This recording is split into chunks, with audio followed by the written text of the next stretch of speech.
大家好，欢迎大家来到东仔。今天我们还是接着上一期分享，我们今天继续分享士师记。今天我们所分享的题目是斩首行动。那么为什么是这样一个题目呢？所谓斩首，那肯定跟杀人有关。那么这是圣经中所记载的非常精彩的一次杀人的故事。而这一次的杀人呢，并不是基督徒的殉道，而是将仇敌进行斩首。那么今天所对应的经文在士师记的第4章17节到21节。我们还是先来看一下这段经文都是怎样说的。士师记第4章17到21节。那么今天我手上是新译本圣经。只有西西拉步行逃跑，到了基迪人希伯的妻子雅意的帐篷那里。因为夏所王耶宾与基迪人希伯的家友好，雅意出来迎接西西拉，对他说：请我主转过来到我这里，不要惧怕。西西拉就转到他那里去，就是转到他的帐篷里去。雅意就用毛毡遮盖他。西西拉对雅意说：请给我一点水喝，因为我渴了。雅意就打开盛奶的皮带给他喝了，再把他盖着。西西拉又对雅意说：请你站在帐篷门口，如果有人来问你这里有人吗，你就回答没有。希伯的妻子雅意取了一根帐篷的橛子，手里拿着锤子，静静地走到西西拉那里，把橛子钉在他的太阳穴里，直钉入地里，因为西西拉疲乏熟睡，就这样死了。那么看这段经文中呢，我们会发现其实士师记中都是独立的一个故事和一个故事。那么今天我们所分享的这一段关于雅意的故事，那么在圣经中的前面以及后面都没有提到过这个人。也就是说，整本圣经中只有这里提到了这件事情，提到了这个人。所以很多朋友如果是没有仔细的去读士师记的话，应该对雅意这个人几乎没有什么印象。但是今天我们所分享的这个故事却能给人很深刻的思考。首先我们还是先来回顾一下这件事情的背景。当摩西带领为奴的以色列人从埃及出来，后来呢，约书亚带领以色列人跨过约旦河进入迦南地。那么神说迦南地的土地都是赐给以色列人的，但是这片土地上并不是没有人居住，这片土地是靠你自己一块一块的去争取的。也就是说，神说这块地给你们了，但是以色列人还是要自己通过自己的努力一块一块的把这块地把它给拿下来，也就是靠打仗的方式把它给打下来。我们知道以色列人在山地的战事取得了比较好的成绩，比如跨过约旦河之后，第一场仗打的耶利哥，然后又打的艾城。也就是说，以色列人在山地取得的战事是不错的，但是当以色列人进入平原地区的时候，他们的战事是不顺利的。我们知道，直到约书亚死去，那么以色列人在平原地区仍然没有取得很好的成绩。那么约书亚死后，以色列人中就没有了领袖。我们知道圣经呢，就进入了士师时代。士师时代的每一位士师并不是统管整个以色列这个地区的领袖，而是一个局部的军事将领。也就是哪里出问题，哪里就有一个人站出来解决这个问题。当时间进入了底波拉作为以色列的士师的时候，整个迦南地区的北部已经被外邦人大大的欺压了20年。也就是说，我们今天所分享的亚裔杀西西拉的这个故事发生之前的这20年，以色列人在北部是没有过到好日子的。为什么呢？圣经告诉我们，在北部呢，有一个叫耶宾王的，他手上呢有铁车900辆，就是因为这900辆的铁车把以色列人打的是落花流水。那么在这里就有人想了，铁车900辆怎么就把以色列人打得如此凄惨，而且大大的欺压他们20年呢？因为如果按照历史的记载我们来推算的话，那么这件故事所发生的时期呢，大约是青铜器晚期到铁器时代的早期，刚好是从青铜器过渡到铁器时代的这样一个历史阶段。也就是说，当时的整个人类社会中，打仗基本还是使用青铜器为主的这么一个时期。那么根据历史的考证，迦南7族中的赫人，我们印象比较深的就是大卫和拔示巴犯奸淫的时候，拔示巴原来的丈夫赫人乌利亚，也就是他们那个民族的人。迦南7族中的赫人是人类最早掌握铁的冶炼技术的民族。也就是说，作为外族人来说，迦南地区有这么一个民族，他们是人类最早掌握铁器制造的民族。所以当以色列人进入迦南地的时候，其实这个时期就打仗而言，以色列人的武器是非常落后的。也就是说呢，耶宾王的这一块，他们有很多的铁匠，他们可以使用铁器，并且呢用铁来包裹战车。我们知道那个年代的战车都是2匹马拉着一部战车，战车上有一个驾驶员，配一个长矛手或者配一个弓箭手。也有一些是重型战车，重型战车呢是2匹马拉着3个人，那么车上一个驾驶员配一个长矛手和一个弓箭手。以色列人为什么能在山地取得比较好的战绩呢？因为山地的这种地形不适合这种战车的快速的冲击，所以就是步兵加步兵。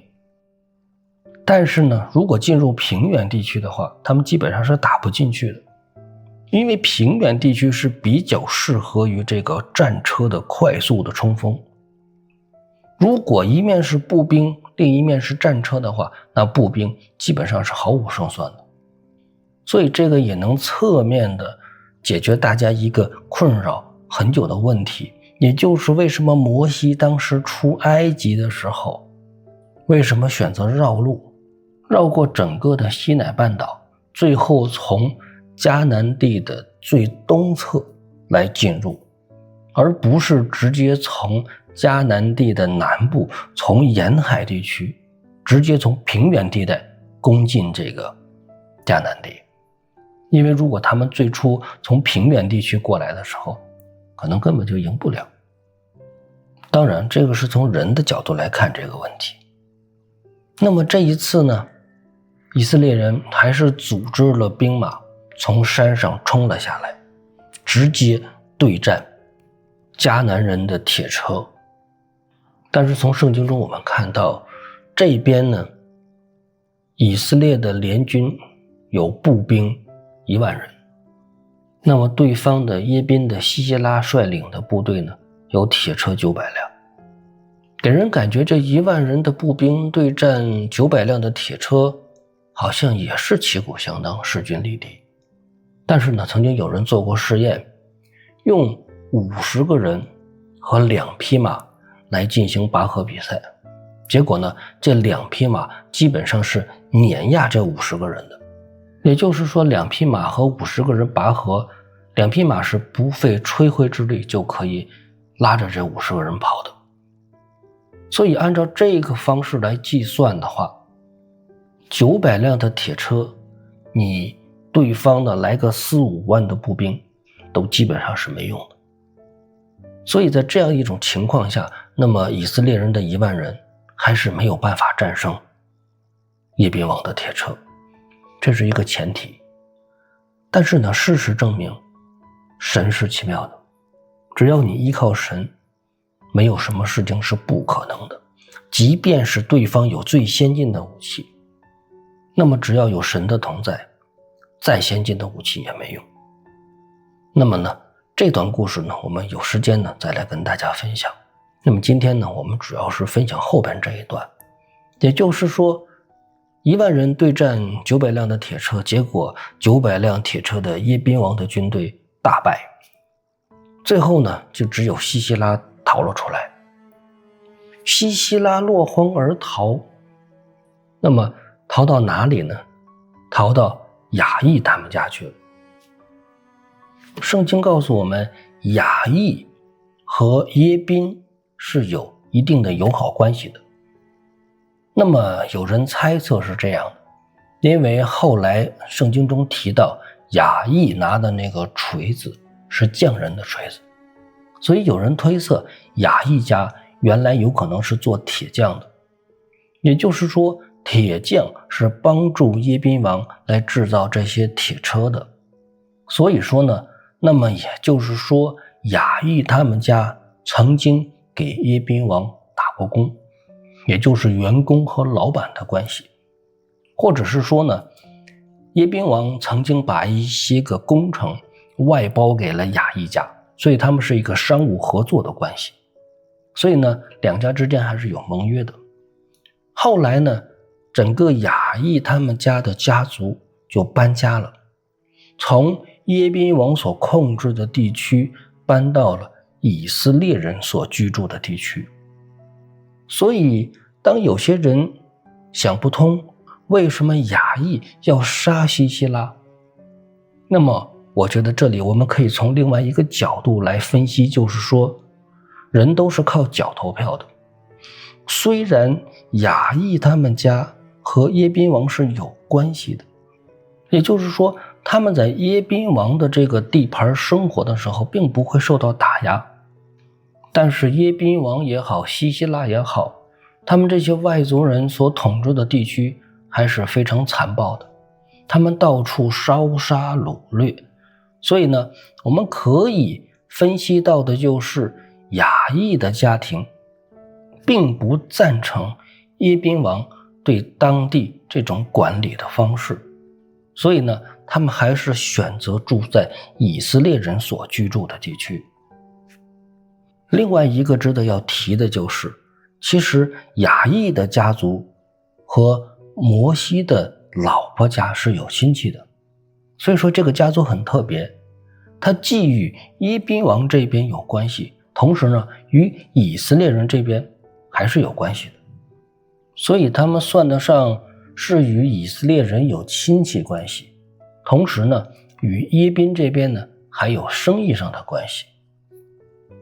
当西西拉落荒而逃的时候，他已经无路可去了，就来到了亚裔他们家。但是为什么亚裔他们家其他的男人不在，只有亚裔在，这个圣经没有交代。我们呢，也就是圣经说多少我们就理解多少，反正这一天呢别人不在，就是说男主人不在，只有女主人在。西西拉这个时候是又累又困又乏又饿，所以呢他看到亚裔的时候就像呢看到了希望一样，那么他就请求亚裔能不能进入亚裔的家里边去躲藏。我们知道亚裔就是一个普通的家庭妇女，